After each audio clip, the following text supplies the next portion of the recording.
오늘 삼성전자가 하루 만에 7% 가까이 빠지면서 개미들의 손절 버튼이 마구 눌리고 있습니다. 근데 지금 공포에 던지기 전에 이 영상을 꼭 끝까지 보셔야 하는 이유가 있어요. 투자자 여러분, 오늘 하루 정말 힘드셨죠? 어제까지만 해도 코스피가 7,000선을 되찾았다고 웃었는데 오늘 상황이 완전히 뒤집혔거든요. 오늘 코스피가 장 초반부터 5% 넘게 급락했습니다. 장이 열리자마자 매도 사이드카까지 발동됐습니다. 매도 사이드카는 주가가 너무 빠르게 빠질 때 잠시 제동을 거는 장치인데요. 올해 들어 벌써 48번째로 발동된 자리입니다. 그리고 그 한복판에 삼성전자가 있었습니다. 오늘 삼성전자가 하루 만에 7% 가까이 빠지면서 많은 분들이 패닉에 빠지신 겁니다. 어제 종가로 26만원대였던 주가가 오늘 24만원대까지 밀려 내려온 자리예요. 지금 이 순간 많은 분들이 손절을 고민하고 계실 거예요. 어제까지 오르던 게 하루아침에 무너지니까 겁이 나는 게 당연합니다. 근데 여기서 공포에 휩쓸려 던지기 전에 딱 하나만 확인하셔야 해요. 바로 오늘 이 급락의 진짜 원인이 무엇이냐는 겁니다. 원인을 알아야 이게 삼성전자가 무너진 건지 아니면 잠깐 흔들린 건지 판단할 수 있거든요. 오늘은 그 진짜 원인과 앞으로 무엇을 봐야 하는지를 차분히 짚어드리겠습니다. 결정은 그 다음에 여러분이 직접 하시면 되는 겁니다. 오늘 영상은 이 급락을 어떻게 봐야 하는지 파헤쳐보는 시간이에요. 어렵게 느껴지실 수 있는 금리 이야기까지 최대한 쉽게 풀어드리겠습니다. 오늘 세 가지를 짚어드릴게요. 첫째, 오늘 급락이 왜 벌어졌는지. 둘째, 이게 삼성전자 문제인지 아닌지. 셋째, 그럼 앞으로 무엇을 봐야 하는지까지요. 먼저 오늘 급락의 진짜 원인부터 말씀드릴게요. 결론부터 말하면 삼성전자 자체에 나쁜 일이 생긴 게 아닙니다. 진짜 원인은 바다 건너 미국의 금리에 있었습니다. 바로 미국의 장기 국채 금리가 급등한 겁니다. 현지 시간으로 지난 17일 미국 30년 만기 국채 금리가 5.31%까지 치솟았는데요. 이게 2007년 이후 19년 만에 가장 높은 수준이었습니다. 가장 큰 이유는 미국 정부의 나랏빚이 눈덩이처럼 불어났기 때문이에요. 미국의 국가 부채가 40조 달러를 넘어섰고 한 해 재정 적자만 2조 달러에 이르는 상황이거든요. 그럼 나랏빚이 왜 금리를 밀어올릴까요? 정말 쉽게 풀어드릴게요. 미국 정부는 이 빚을 메우려고 국채라는 빚 문서를 계속 찍어내야 하거든요. 실제로 지난 13일 미국이 250억 달러 규모의 30년 국채를 새로 발행했는데요. 이때 붙은 금리가 2001년 이후 가장 높은 5.22%였습니다. 빚 문서를 너무 많이 찍어내니 사려는 사람이 줄고 그만큼 더 높은 이자를 줘야 팔리는 거예요. 여기에 인공지능 기업들까지 돈을 빌리려고 회사채를 대거 발행하면서 금리 상승을 부추겼습니다. 이렇게 미국 금리가 19년 만에 최고로 뛰자 전 세계 주식이 함께 흔들린 겁니다. 우리 삼성전자도 그 파도에 휩쓸린 자리인 겁니다. 그럼 미국 금리가 오르는 게 왜 우리 주식을 빠뜨리는지 더 짚어드릴게요. 금리가 오른다는 건 안전한 곳에 돈을 맡겨도 이자를 많이 준다는 뜻이에요. 그러면 투자자들이 위험한 주식에서 돈을 빼서 안전한 채권으로 옮기려 하거든요. 특히 삼성전자 같은 큰 성장주는 이런 금리 변화에 더 민감하게 반응합니다. 미래에 크게 벌 것을 기대하고 사는 주식일수록 금리가 오르면 그 기대값이 깎이기 때문이거든요. 그래서 대표적인 성장주인 삼성전자가 이 금리 충격을 더 크게 받은 자리인 거죠. 오늘 급락에는 금리 말고도 두 가지가 더 겹쳤어요. 첫 번째는 차익 실현입니다. 지난주에 코스피가 워낙 크게 올라서 이익을 챙기려는 매도 물량이 나온 거예요. 두 번째는 중동 지역의 불안입니다. 지난 17일 미국과 이란 사이의 60일 휴전 합의가 별 성과 없이 만료됐는데요. 양측 협상이 교착 상태에 빠지면서 국제 유가가 다시 급등한 겁니다. 유가가 오르면 물가가 다시 들썩일 수 있어서 이게 금리 상승까지 부추긴 자리거든요. 그러니까 오늘 급락은 미국 금리의 차익 실현과 중동발 유가까지 겹친 결과인 겁니다. 여기서 한 가지 궁금증이 생기실 거예요. 금리가 오른 게 지난 17일인데 왜 어제는 오히려 코스피가 올랐냐는 겁니다. 바로 시차 때문이에요. 미국 금리가 5.31%를 찍은 17일은 미국 현지 시간이라 우리로 치면 17일 밤에서 18일 새벽이거든요. 그때 우리 증시는 이미 문을 닫은 뒤라 어제 아침에는 이 충격이 아직 반영되기 전이었어요. 오히려 연휴 동안 미국 반도체 기업들이 강했던 게 먼저 반영되면서 장중 2% 넘게 올랐던 겁니다. 근데 오후 들어 뒤늦게 금리 부담이 이식되면서 결국 밀려 내려온 자리였어요. 그리고 그날 밤 미국 반도체주가 또 빠지자 그 충격까지 더해져 오늘 아침에 한꺼번에 터진 거죠. 쉽게 말해 나쁜 소식은 미국에서 먼저 나왔는데 우리 시장이 시차를 두고 반영한 자리인 겁니다. 그럼 전문가들은 오늘 이 급락을 어떻게 볼까요? 여기서 정말 눈여겨볼 분석이 하나 나왔어요. 키움증권은 이 금리발 조정 압력이 이미 어제 급락으로 상당 부분 반영됐다고 봤거든요. 그래서 오늘 크게 빠지더라도 낙폭을 만회해갈 수 있다고 전망한 자리입니다. 무엇보다 중요한 건 회사의 본질이 훼손된 게 아니라는 점입니다. 키움증권도 이번 하락에서 펀더멘탈 훼손은 없었다는 게 안도 요인이라고 짚었어요. 여기서 개미분들이 특히 안심하셔도 되는 부분이 있어요. 지난 7월에 우리 증시가 크게 폭락한 적이 있었잖아요. 그때는 빚내서 투자한 물량이 강제로 청산되면서 낙폭이 더 커졌거든요. 근데 지금은 그때와 상황이 완전히 다릅니다. 키움증권 분석에 따르면 빚으로 투자한 비중이 7월에 30%가 넘었는데 지금은 5% 밑으로 줄었어요. 시장의 공포를 보여주는 변동성 지수도 7월엔 80에서 90을 넘나들었는데 지금은 50 수준으로 내려온 자리입니다. 그래서 7월 같은 투매가 다시 벌어질 가능성은 낮다고 보는 겁니다. 자, 그래서 지금 공포에 던지기 전에 꼭 생각하셔야 할 게 있어요. 오늘 급락은 삼성전자가 못해서가 아니라 미국 금리라는 외부 요인 때문이라는 겁니다. 회사의 실적과 경쟁력은 어제와 오늘이 똑같은 자리입니다. 외부 바람에 나뭇잎이 흔들린다고 나무 자체가 뽑힌 건 아니잖아요. 공포에 휩쓸려 저점에 던지면 딱 바닥에서 파는 실수를 하게 되는 겁니다. 물론 반대로 지금 무리하게 사들이라는 말씀도 절대 아니에요. 중요한 건 원인을 알고 차분히 판단하는 거지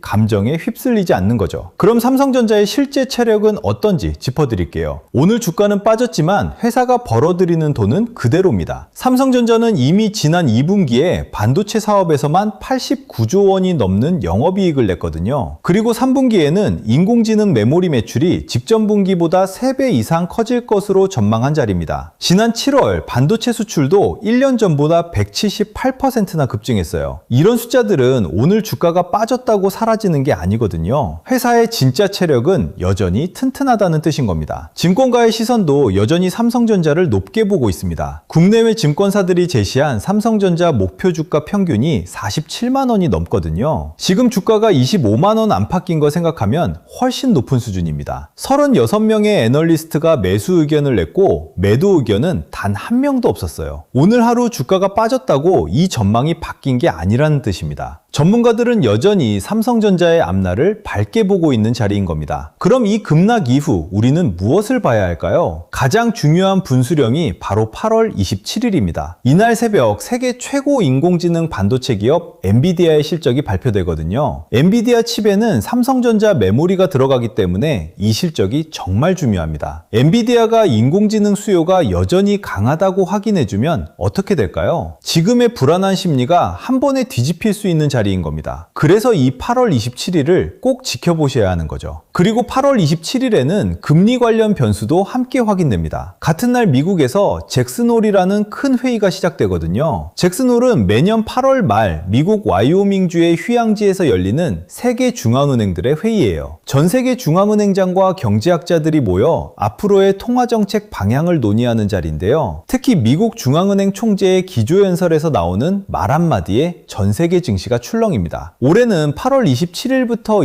29일까지 사흘간 열려요. 오늘 우리 증시를 흔든 게 바로 그 미국 금리였잖아요. 그러니 이 잭슨홀에서 금리 부담이 풀릴 신호가 나오는지가 오늘 급락의 해소 여부를 가르는 겁니다. 같은 날 한국은행의 금리 결정도 함께 예정돼 있고요. 그럼 이런 급락장에서 개미분들이 특히 조심하셔야 할 게 있어요. 바로 감정에 휩쓸린 성급한 결정입니다. 주가가 크게 빠지면 사람은 본능적으로 공포에 빠지거든요. 그 공포에 못 이겨 저점에 던지면 나중에 후회하는 경우가 많아요. 반대로 무섭게 빠지니까 지금이 기회다 하고 무리하게 빚내서 사는 것도 위험합니다. 급락장일수록 여윳돈 안에서 차분하게 대응하는 게 중요한 거예요. 빚으로 산 주식은 이런 급락장에서 강제로 팔려 손실을 더 키우니까요. 남들이 공포에 흔들릴 때 나만의 기준을 지키는 게 진짜 실력인 겁니다. 시장은 결국 회사의 본질을 따라 움직이는 원칙이 있어요. 오늘 짚어드린 것처럼 삼성전자의 실적과 경쟁력은 오늘도 그대로거든요. 오늘 급락은 회사가 아니라 미국 금리라는 외부 바람 때문이었잖아요. 근데 문제는 이런 급락장에서 시장은 우리를 정말 심하게 흔드는 힘든다는 겁니다. 오늘처럼 하루 만에 무너지면 마음이 무너지는 게 당연하시잖아요. 결국 이 흔들림 속에서 나를 붙잡아주는 건 나만의 기준 하나거든요. 그래서 오늘 같은 날일수록 흔들리지 않을 나만의 기준이 반드시 있어야 하는 겁니다. 그래서 솔직히 말씀드리겠습니다. 지금 이 영상 보시는 분들 중에 삼성전자 물려 계신 분 많으실 겁니다. 며칠 사이 주가가 쭉 빠지면서 파란 계좌 들여다보다 한숨 쉬신 분, 더 떨어지면 어떡하지? 밤에 잠설치신 분, 지금이라도 팔아야 하나? 손가락이 매도 버튼 위에서 멈칫하신 분, 지금 딱 그 심정 저는 너무 잘 압니다. 그런데 여기서 중요한 게 있어요. 이렇게 무섭게 빠질 때 어떻게 반응하느냐에 따라 당장 내일 내 계좌가 달라진다는 겁니다. 공포에 못 이겨 오늘 던진 사람과 기준을 갖고 버틴 사람, 다음날 아침 그 자리가 바닥이었던 경우 정말 많았거든요. 문제는 그 순간 나를 잡아줄 기준이 있느냐는 거죠. 이런 급락이 나오면 큰손들은 진작에 대응 시나리오를 짜두고 차분하게 움직입니다. 그런데 우리 같은 개미들은 그 다음 패가 뭔지 들여다볼 새도 없이 공포에 휩쓸려 팔고 나서 늘 한 발 늦게 후회하곤 하죠. 왜 이렇게 늦을까요? 정보가 없어서가 아닙니다. 오히려 요즘은 정보가 넘쳐나죠. 다만 그 쏟아지는 소식 중에 뭐가 진짜 신호이고 뭐가 그냥 소음인지 이걸 가려내 하나로 꿰어볼 기준이 우리한텐 없는 겁니다. 결국 이 기준의 차이가 개미와 큰손의 판을 가르는 셈이죠. 그래서 그 기준을 여러분이 직접 세우실 수 있게 도와드리고 싶었습니다. 마침 요즘 채널이 커지면서 정말 많은 분들이 이런저런 요청을 주시더라고요. 그런데 궁금해하시는 것도 필요하신 자료도 저마다 다 다르셨습니다. 어떤 분은 반도체 주도주가 궁금하고 어떤 분은 하락장 대응이 급하고 어떤 분은 내 종목을 진단받고 싶어 하셨습니다. 그래서 이번엔 아예 여러분이 요청 주셨던 것들을 전부 준비해 보기로 했습니다. 준비한 자료는 6가지입니다. 첫째, 이북 코스피 2만 시대. 둘째, 한국 반도체 주도주 신호 알림. 셋째, 반도체 ETF 정보. 넷째, 하락장 대응 가이드. 다섯째, 코스피 코스닥 히든 종목 가이드. 여섯째, 내 종목 진단받기. 이렇게 각각의 성향에 맞게 대응하실 수 있도록 하나하나 준비해뒀습니다. 그 중에서도 지금 이 상황에 가장 필요한 2가지만 먼저 소개해드리겠습니다. 먼저 하락장 대응 가이드입니다. 지금처럼 시장이 흔들릴 때 가장 필요한 자료죠. 대부분의 개미들은 하락이 오면 그제야 어떡하지? 하고 허둥대기 시작합니다. 그런데 이 가이드는 지금처럼 삼성전자 같은 대형주가 크게 흔들릴 때 어떻게 반응해야 할지 혼자 판단이 안 설 때 꺼내보는 자료예요. 지금이 나눠 담을 자리인지 아니면 잠시 지켜볼 자리인지 현금은 얼마나 쥐고 있어야 하는지 이런 걸 미리 기준으로 잡아두면 급락이 와도 공포에 휩쓸려 파는 게 아니라 차분하게 대응할 수 있습니다. 바람이 불 때 뿌리째 뽑히는 개미가 될지 버티고 서 있는 개미가 될지 그 차이를 만들어주는 자료죠. 두 번째는 내 종목 진단받기입니다. 지금 같은 하락장에서 가장 답답한 게 뭔지 아십니까? 내가 들고 있는 이 종목 지금 버텨야 하는 건지 아니면 정리해야 하는 건지 도무지 판단이 안 선다는 겁니다. 그럴 때 필요한 게 바로 객관적인 진단이죠. 내 평단이 지금 어디쯤인지 비중은 감당할 수 있는 수준인지 멘탈이 흔들릴 정도는 아닌지 이런 걸 하나씩 짚어서 지금 내 포지션이 안전한지 위험한지 등급으로 알려드립니다. 내가 지금 어디 서 있는지도 모르고 시장에 끌려다니면 결국 가장 안 좋은 자리에서 결정하게 되거든요. 이 진단이 그 첫걸음을 잡아드릴 겁니다. 여기서 딱 하나만 분명히 짚고 넘어가겠습니다. 이건 유료 상품이 아닙니다. 영업하는 것도 아니고요. 어느 종목 사라, 팔아라 찍어주는 자리는 더더욱 아닙니다. 솔직히 요즘 그런 걸로 마음고생하신 개미분들 많잖아요. 그래서 더 분명히 말씀드립니다. 돈 달라는 얘기 단 한 번도 안 나옵니다. 여러분이 직접 시장을 보실 수 있게 그 기준을 잡아드리는 겁니다. 물고기를 던져주는 게 아니라 낚시하는 법을 알려드리는 거죠. 부담 없이 받아보시고 도움이 안 되면 안 쓰셔도 그만입니다. 많은 분들이 여기서 갸웃하십니다. 공짜라니 뭔가 있는 거 아니야? 단언컨대 아무것도 없습니다. 저는 이 채널을 키우고 싶어서 준비한 것들이거든요. 여러분이 받아가시고 도움이 됐다 싶으면 구독하고 좋아요 한번 그리고 댓글에 구독 완료라는 짧은 인사 한번 저는 그거면 충분합니다. 그렇게 채널이 조금씩 커지면 저도 더 좋은 분석으로 보답할 힘이 생기고요. 서로한테 득이 되는 구조인 거죠. 받는 방법은 어렵지 않습니다. 먼저 구독과 좋아요 눌러주시고 댓글창에 설명란에 구독 완료라고 남겨주세요. 그 다음 설명란이나 고정 댓글에 링크로 들어오시면 아까 그 6가지 자료가 체크리스트로 되어 있습니다. 여기서 지금 나한테 필요한 걸 골라주시면 되는데 중복 선택도 가능합니다. 2개가 필요하면 2개, 다 필요하면 다 체크하셔도 됩니다. 체크해주시고 연락처만 남겨주시면 제가 그걸 보고 딱 필요한 자료들만 챙겨서 보내드리겠습니다. 여기서 한 가지만 미리 양해를 구하겠습니다. 요즘 스팸 문자가 워낙 많고 심지어 제가 무료로 드리는 자료를 돈 받고 대파는 분들, 또 유료방으로 끌어가려는 업자들까지 생기고 있더라고요. 그래서 신청해주신 분들께는 실제 구독자분이 맞으신지 확인차 한번 연락을 드리고 있습니다. 번거로우시겠지만 이건 우리 개미분들을 지키기 위한 절차입니다. 너무 부담 갖지 마시고 편하게 받아주시면 감사하겠습니다. 자, 오늘 이야기를 짧게 정리해 볼게요. 오늘 삼성전자가 하루 만에 7% 가까이 빠지면서 많은 분들이 놀라셨을 거예요. 근데 그 원인은 삼성전자가 아니라 미국의 장기금리였습니다. 미국 30년 국채금리가 19년 만에 최고로 치솟으면서 여기에 차익 실현과 중동 불안까지 겹친 결과였죠. 회사의 실적과 경쟁력은 어제와 오늘이 똑같은 자리고요. 증권가도 이번 하락에서 펀더멘털 훼손은 없었다고 짚었습니다. 그리고 이 불안을 뒤집을 분수령이 오는 8월 27일이에요. 그날 엔비디아 실적과 잭슨홀 금리 신호가 함께 확인되는 자리인 겁니다. 근데 이런 급락장에서도 결국 흔들리지 않을 나만의 기준이 있어야 온전히 내 편이 되는 거잖아요. 지금 공포에 휩쓸리지 마시고 원인을 알고 차분히 판단하시면 되는 시기예요. 여러분 혼자 흔들리지 마시고 같이 추세를 보면서 차분히 가시면 됩니다. 오늘도 끝까지 시청해 주셔서 진심으로 감사합니다.